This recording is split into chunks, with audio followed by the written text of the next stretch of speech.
Sexta-feira da 21ª semana do tempo comum. Eu sou o Padre Pedro Paulo e começamos agora mais um programa, a Bíblia no mundo de hoje. Bem, nessa sexta-feira, aproximamo-nos já da próxima semana, iniciada no domingo, a 22ª semana do tempo comum, com seu evangelho, sempre de São Mateus, e com as leituras que acompanharão a liturgia da palavra e os significados da liturgia. Ao mesmo tempo, hoje estamos começando o mês de setembro, atribuído por causa da sua conclusão, dia 30 de setembro, memória de São Jerônimo. Esse mês no Brasil é uma iniciativa pastoral do Brasil. Esse mês é recordado como o mês da Bíblia. Não porque precisemos celebrar a Bíblia isoladamente, repito, é sempre muito bom estar atentos para não pensarmos a Bíblia como Lutero a pensou, isolada, sola escritura, longe das mãos da igreja, simplesmente embaixo dos braços de cada um. São Jerônimo foi um santo e a sua santidade produziu, através da sua imensa inteligência e cultura, um dos portentos bíblicos da Igreja Católica, a Vulgata Latina, a tradução latina de toda a Sagrada Escritura, da sua parte hebraica, 45 ou 46 livros, e da sua parte grega, os 27 livros do Novo Testamento.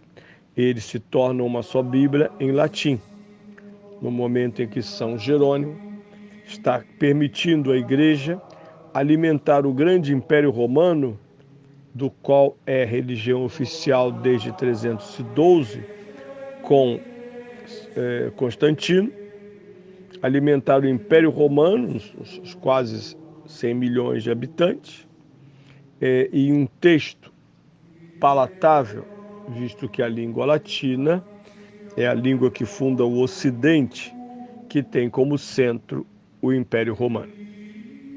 Por isso, nesse mês, falaremos muito sobre essas coisas. Mas, obviamente, queremos mergulhar nas leituras da 22ª semana do tempo comum. E temos aqui diante dos olhos o mesmo capítulo 16 de São Mateus, entre os versículos 21 e 27. Naquele tempo, Jesus começou a explicar a seus discípulos que tinha de ir a Jerusalém e sofrer da parte dos anciãos, dos príncipes, dos sacerdotes e dos escribas, que tinha de ser morto e ressuscitar ao terceiro dia. Pedro, tomando-o à parte, começou a contestá-lo, dizendo: Deus te livre de tal, Senhor, isso não há de acontecer. Jesus voltou-se para Pedro e disse-lhe: Vai-te daqui, Satanás. Tu és para mim uma ocasião de escândalo, pois não tens em vista as coisas de Deus, mas dos homens. Jesus disse então a seus discípulos: Se alguém quiser seguir-me, renuncie a si mesmo, tome a sua cruz e siga-me. Porque quem quiser salvar a sua vida, há de perdê-la. Mas quem perder a sua vida por minha causa, há de encontrá-la. Na verdade, que aproveita o homem ganhar o mundo inteiro se perder a sua própria vida? O Filho do Homem há de vir na glória de seu Pai com os seus anjos, e então dará a cada um segundo as suas obras. Bem, um belo texto que começamos nessa sexta-feira a admirá-lo, a nos aproximarmos da sua inteligência, da sua mensagem. Bem, primeiro temos no primeiro versículo, esse versículo 21, o contexto contexto desta afirmação. Tecnicamente, trata-se do primeiro dos 3 anúncios da paixão de Cristo. Esse não é o primeiro. Na verdade, o primeiro está lá no capítulo 8. Esse é o segundo ou terceiro anúncio. A reação de São Pedro é admirável. Exatamente, é interessante vermos do paralelo. Mas ouçamos o anúncio. O anúncio diz: o Filho do Homem deve ir a Jerusalém, deve sofrer muito nas mãos de todo o entourage religioso de Israel, ser morto e ressuscitar ao terceiro dia. Esse é o programa messiânico de Jesus.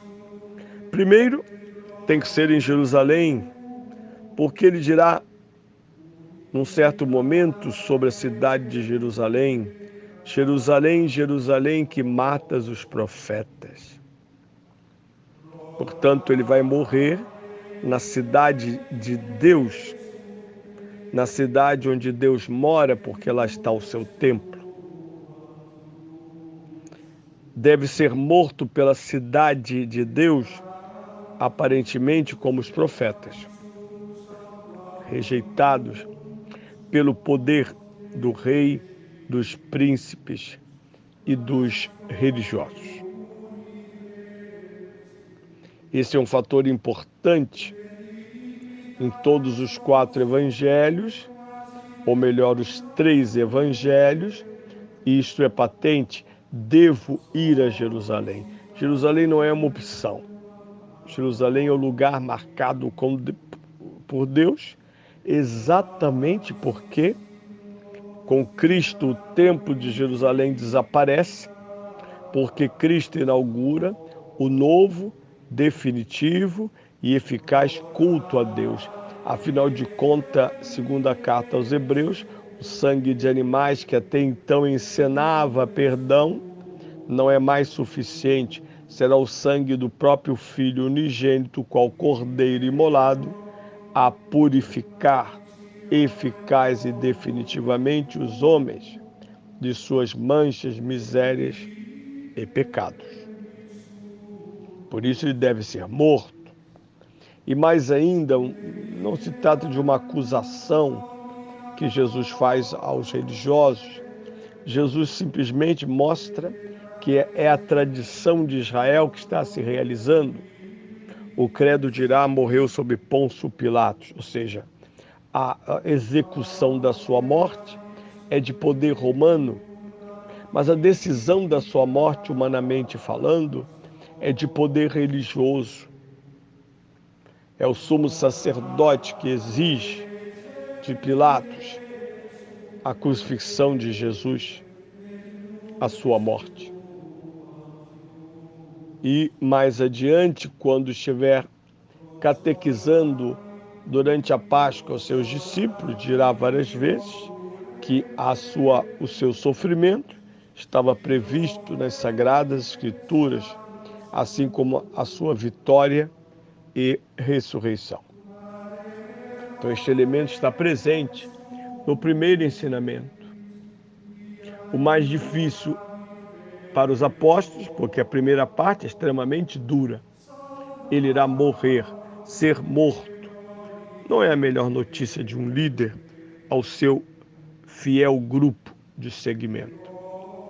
Mas mais estranho ainda, e todas as 3 vezes que Jesus referir-se à sua ressurreição, encontrará nos discípulos susto, incompreensão. Eles permanecem pasmos, seja diante da morte violenta de Cristo, como também do anúncio ao terceiro dia da sua ressurreição.